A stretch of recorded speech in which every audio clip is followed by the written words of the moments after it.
Analysis Lessons and Consequences Thereof by ElaneTheTired. Chapter 4. Summary. Izuku clears some things up with his friends. Notes. Hi guys, thanks for all your comments and enthusiastic counseling on my little dilemma. I read each and every one of your comments, and I will take them all into account, even though I can't actually act on all of them for obvious reasons. I've chosen a course of action though, and you will find out what it is in due time. Soonish, I promise. Anyway, thanks again. Your comments give me motivation to write. Criticism and praise equally welcome as always. Enjoy. The sun was setting by the time Izuku returned to the dorms, still brimming with energy from his talk with his homeroom teacher. It was just so amazing. He had known that UA strove to give their students as wide a range of tools as possible to use in their career and help them become the best heroes they could possibly be, but he never expected them to actually teach analysis to heroic students. Maybe to support students who needed to know as many details about the heroes they were working with and their quirks as possible to create specialized gear, or just help in battle strategies and quirk counseling and even investigations, although he hadn't seen any students in support who weren't engineers. Was there such a thing as analysis support? That sounded like a really useful profession, but he had never heard of it, which was weird because he was on all the most detailed heroics forums. Anyway, he had been overjoyed when Aizawa-sensei declared they would be learning analysis, and then sensei pulled him aside, and he had been really nervous that the man would think that his analysis was creepy, like all the people who had seen their own entries in his notebooks always did. Even though Izuku had completely skipped over most of his psychological and social profile, and didn't go into detail about how much Eraserhead could benefit from a long-ranged weapon like a gun or throwing knives, or a sniper rifle, which would be more suited for the ambushes he favored. And he didn't even start on his infiltration and information gathering missions, or his undercover work, which required really good acting skills, which was an amazing thing for a hero to possess. But Aizawa didn't.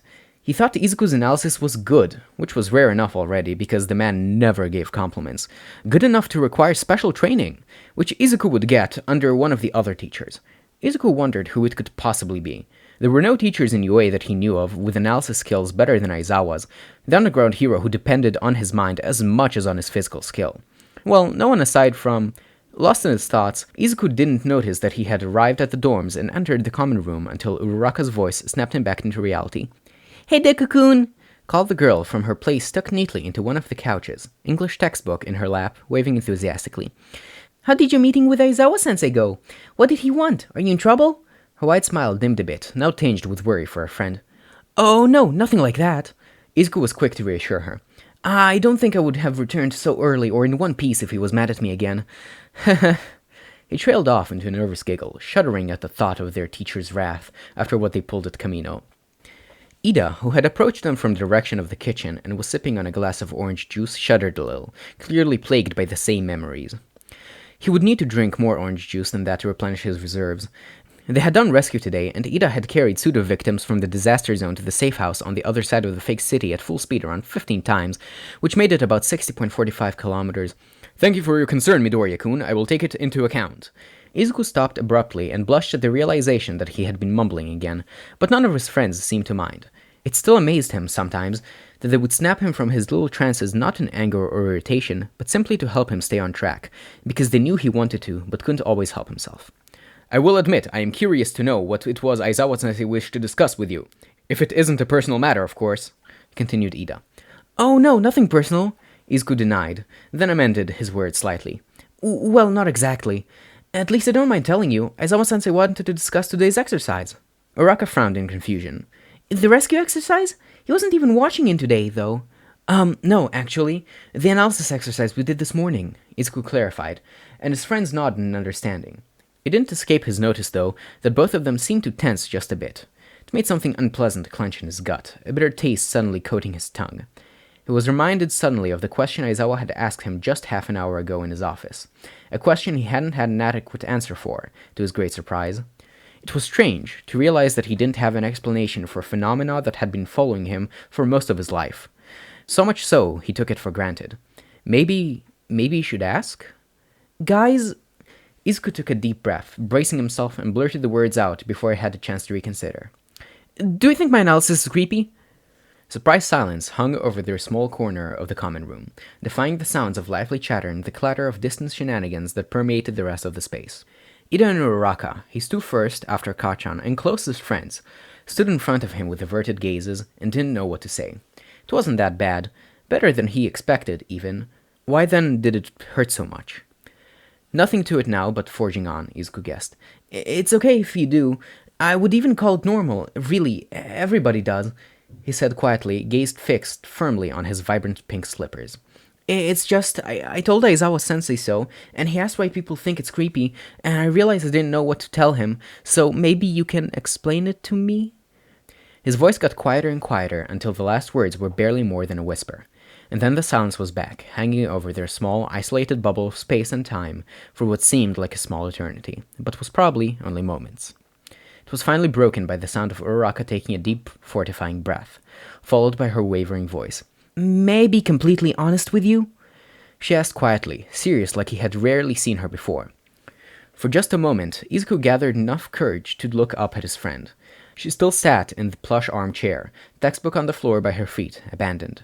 Her fingers were steepled in front of her face, partly hiding her mouth, and her chocolate-brown eyes were focused on him, burning bright with determination. Izuku gulped. Please, I would expect nothing less. Uraraka looked at him for a moment longer before nodding decisively. Deku-kun, you're terrifying. She gestured in his direction with her still steepled fingers. You're kind and sweet, and you have the heart of a true hero. The very first day we met, you broke your bones to save me, even though we were complete strangers. You're an amazing person, and for all of that, I love you as my friend and respect you as a future hero. She was looking right at him, her brown eyes trying desperately to convey the sincerity of her words, and it made a little of the ice that had frozen his gut melt. But she wasn't done yet. With that said, Deku-kun, you are terrifying. Not only because your quirk is so powerful, but because you're really smart. And I know you would never use it to do anything bad, but sometimes when you start mumbling and just know so much about people...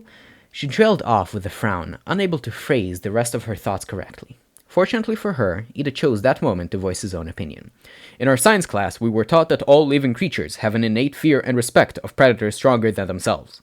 What I think Uraraka-san was trying to say, Midoriya-kun, is that you are undeniably the strongest person in this class in multiple ways, even though some would like to pretend otherwise. He glanced not so subtly up and a bit to the left, where all of them could hear muffled explosions and shouting coming from the direction of Kashan's room. In conclusion, Midoriya-kun, continued Ida, serious but bluntly honest as ever. We do, occasionally, get spooked by your intellectual superiority. However, I did not realize how offensive and hurtful our reactions might seem to you, and for that I sincerely apologize.